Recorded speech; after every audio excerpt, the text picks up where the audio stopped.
Hi, everybody. Welcome to English Digest. I'm Tom. Hi, I'm Stephanie. Today, we're going to talk about something local in our travel unit. Cool. In our travel unit, we talk about destinations overseas quite a bit, but we also talk about the wonderful destinations right here under our noses, right in Taiwan. Today, we're going to go down to Hualien, a wonderful paradise on earth.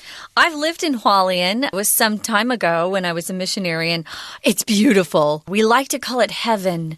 Many of the foreigners here think it's the prettiest place in Taiwan. There are many beautiful places in Taiwan, though. Yeah. The scenery here is great. Yeah, somebody told me once about a place called Falien once. I didn't know what they were talking about, but I realized that that's kind of a Taiwanese accent. Yeah. Falien. Hualien is how it's supposed to be pronounced. But we'll talk about wonderful scenic and spectacular Hualien in today's program. So let's get to it. Let's read the entire contents of our lesson right now, and we'll be right back.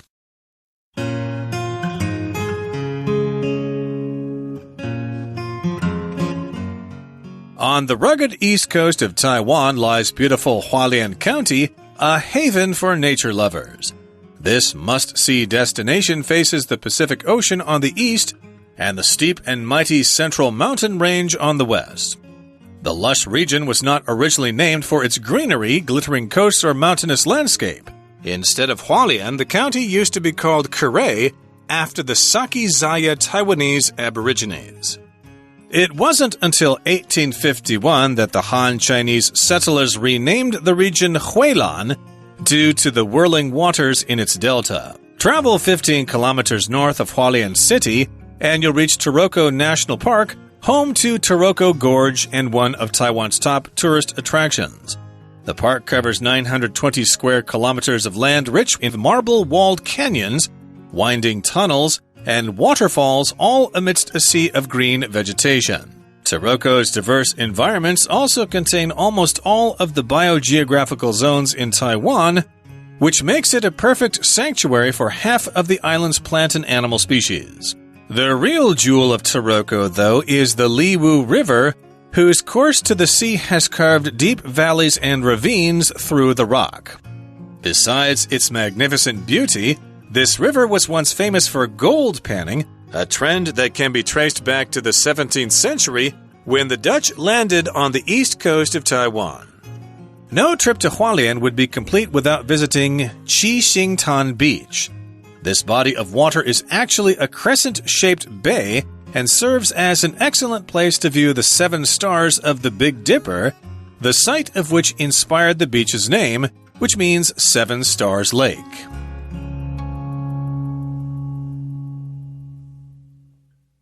Okay, guys, let's dive right in. We're going to be talking about a beautiful place in Taiwan that I love, and that's Hualien. We're calling it spectacular and scenic both. So it's something spectacular. It's quite wonderful to see. Spectacular comes from the word spectacles, which is what we used to call eyeglasses back when we had, cowboy days. I think of the Wild Wild West. They were spectacles. So in the 1800s. Now, if it's scenic, you're using scenic as an adjective to describe a place that has beautiful scenery, and that's Hualien. That is Hualien, so it's spectacular and it's scenic. And also, if you're talking about the east coast of Taiwan, especially between Suao and Hualien, you've got a rugged east coast. Rugged means you've got lots of cliffs, and it's very uneven. It's rocky. It goes up and down. It's not smooth. So this is the rugged east coast of Taiwan. There lies beautiful Hualien County, which is a haven for nature lovers. Now, all over Taiwan seems to be losing its counties. There are fewer and fewer xians out there. Taoyuan Xian is now Taoyuan City. Tainan, Kaohsiung, Taichung. They've all become cities and not the counties anymore. But Hualien is still rather sparsely populated, so it's still a county there. It hasn't become Hualien City totally yet, but in any case, we're describing Hualien County as a haven for nature lovers. A haven usually is a safe place where you can get some protection. but in this particular case, it's referring to just an area that people can go to. It's kind of a getaway, a place they can escape to and enjoy nature. That's right. Now, this must-see destination faces the Pacific Ocean on the east and the steep and mighty Central Mountain Range on the west. So that's where it's located. We're going to talk about where it is here. It's a must-see destination means, wow, you got to go. If it's a must-see attraction, a must-see movie, a must-read book, we're using a lot of those sorts of phrases these days. It's a must-see. It's a must-have. Maybe you need something in your life and you can't live without it. It's a must-have device. Well, this is a must-see destination, a place where you definitely want to go.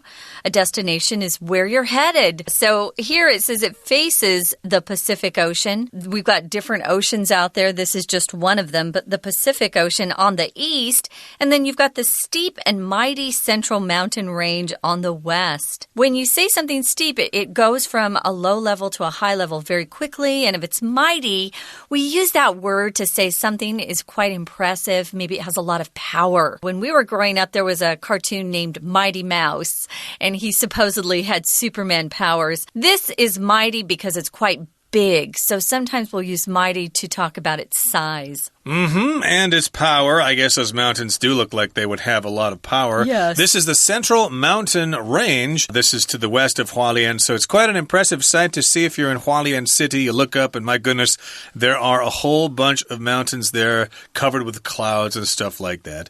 And so if you have an area that has lots of vegetation, you can describe the area as being lush. And the mountains in Taiwan are very lush. They're all covered with vegetation, most of them in any case. And the lush region of Hualien was not originally named for its greenery. Also, it was not named for its glittering coasts, and it was not named for its mountainous landscape. Greenery just refers to plants in general, plants all over the place, the greenery.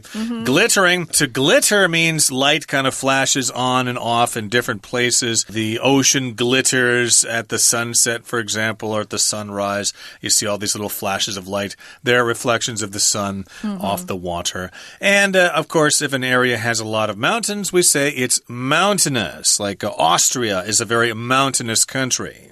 That's right. Well, instead of Hualien, the county used to be called Kure. Now, this was a name that came from the Sakiraya Taiwanese Aborigines there at the time. So it's a word from their language. Now, if you're talking about the Aborigines, you're talking about the people who have been in a particular area the longest. So it's hard to even go back and find out where they originally came from. So in America, it would be the American Indians. So this is a word that came from their language, so I'm not really sure what it means. I'm sure it means beautiful, though. Yeah, it's got to be good. Yeah. And, of course, we're not 100% sure of the pronunciation there because there probably aren't a lot of people left who can say that word, actually. But it wasn't until 1851 that the Han Chinese settlers renamed the region Huilan due to the whirling waters in its delta. So this is how it was named by the Han Chinese settlers. I understand the word Han there does refer to Chinese people from the mainland there, a general term for all of them, although I think some scholars argue that, oh no, the settlers at that time were not Han, they were a different race, but that's controversial. I'm not going to get into that too much, but let's just say it just refers to the Chinese people coming over from the mainland at the time. And they thought, Kirai, we can't pronounce that. Let's call it something else. Besides, there are these whirling waters in the delta there. They're kind of like whirlpools, maybe, the water kind of going around and stuff. Hey, that's more like a Huilan to us, so they renamed the area Huilan. Ah, that often happens when new people come in to settle, and if they have more power, they typically get to rename the place. So if you travel 15 kilometers north of Hualien City, you'll reach Taroko National Park, which is so beautiful. And that's where Taroko Gorge is located. It's one of Taiwan's top tourist attractions.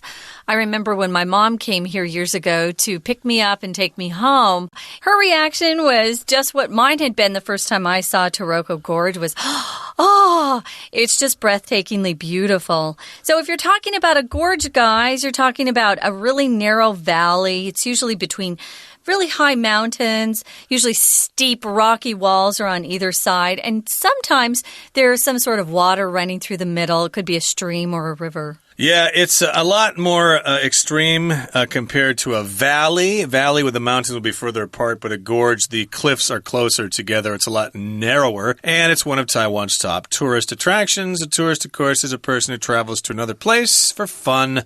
And, of course, Taiwan has all sorts of tourist attractions. The Palace Museum, Kending, Alishan, and, of course, Taroko Gorge. Now, the park covers a pretty large area here, 920 square kilometers of land, which is rich in marble-walled canyons, winding tunnels, and waterfalls.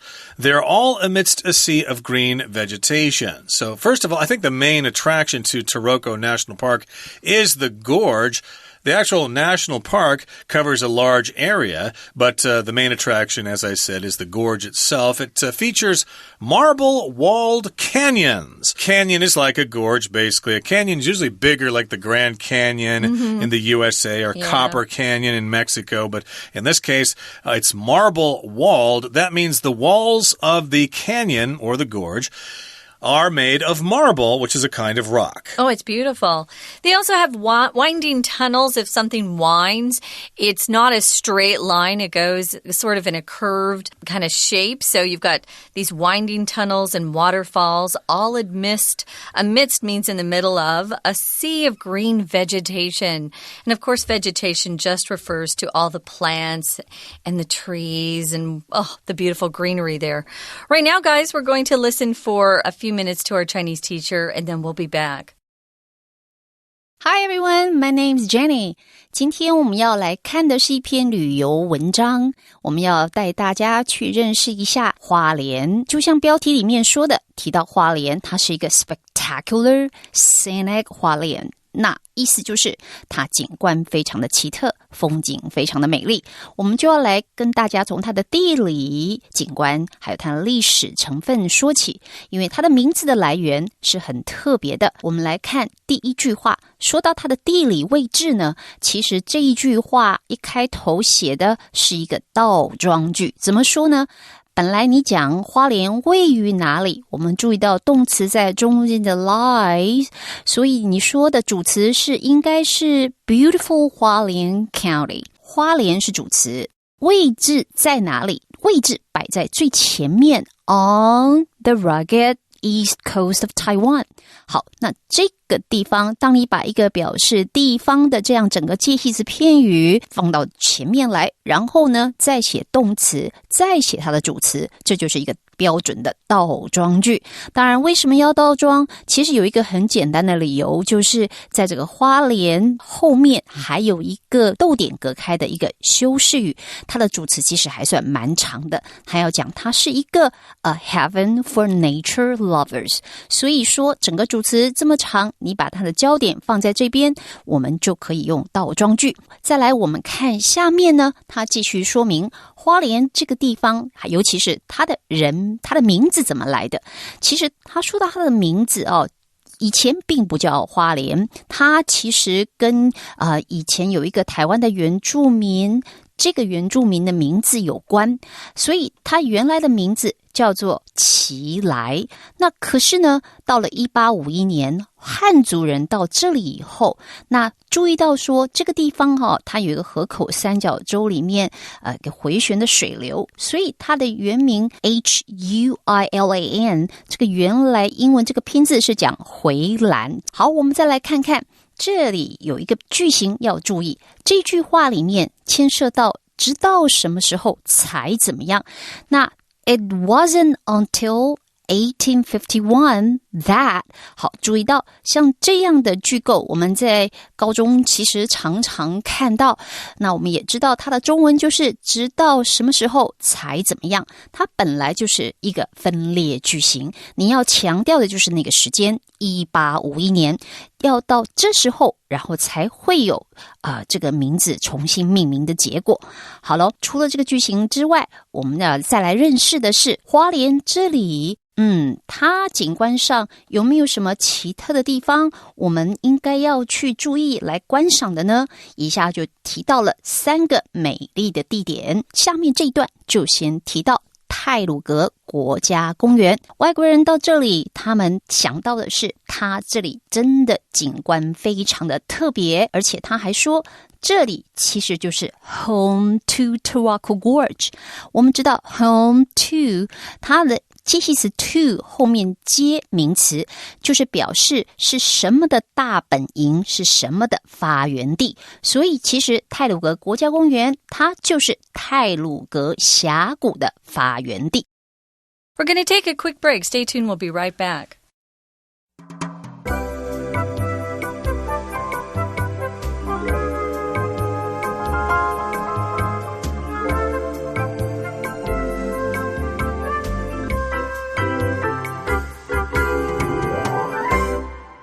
Okay, let's continue with our lesson, everybody. Where we left off, we were talking about Taroko Gorge, which is one of Taiwan's top tourist attractions. It's probably the top tourist attraction in Hualien County itself. We talked about the winding tunnels, the marble-walled canyons, and the waterfalls, not to mention all the vegetation. Taroko's diverse environments also contain almost all of the biogeographical zones in Taiwan. I didn't know that. This, of course, is a large area, and it contains almost all of the biogeographical zones in Taiwan. So bio means having to do with life, and geography, of course, is Dili, which, of course, has to do with land and the position of things in the land and stuff like that. So basically, you're going to have all sorts of diversity here, different kinds of plants, different kinds of animals. If you're talking about zones, you're talking about just different kinds of areas, like zones in a city. This is an industrial zone.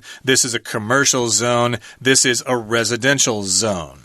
Yeah, there are time zones across the world where people recognize a certain time of the day to be that time. For example, I think China isn't just one time zone, but in the U.S., we have several time zones. It's a way to separate different kinds of things, to categorize something.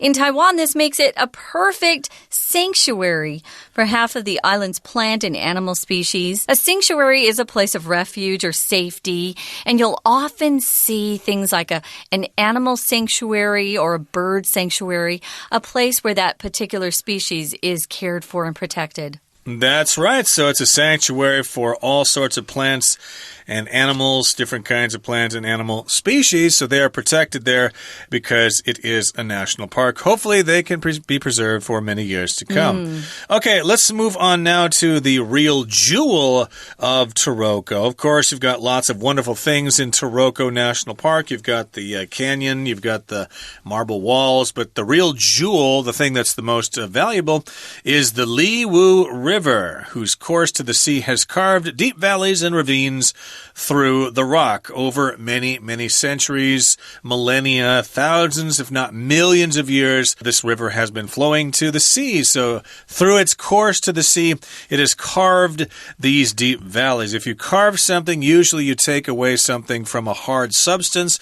Usually carvers will carve pieces of wood. They will carve statues out of pieces of wood or stone or whatever. And so the river has just carved these deep valleys and also these ravines. A ravine is kind of like a valley here. It's very deep, though, and very narrow.